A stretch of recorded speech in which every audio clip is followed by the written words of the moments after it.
So we are at the Loveland RV Park, and I just wanted to take a little quick video. It's November 8th, I think.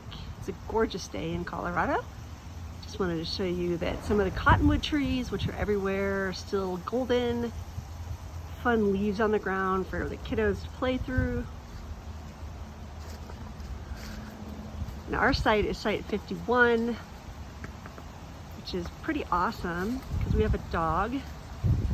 And there's actually this really large dog fenced in area right over here. And in the distance, that's where the laundry is and the main office.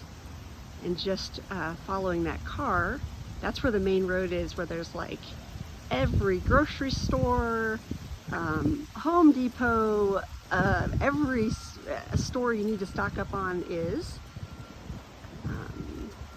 It's just a really pretty site, and it is urban. You can see there's some apartments and stuff on both sides, but it's been pretty quiet and really great place to stay when we needed to get restocked, and has everything we need.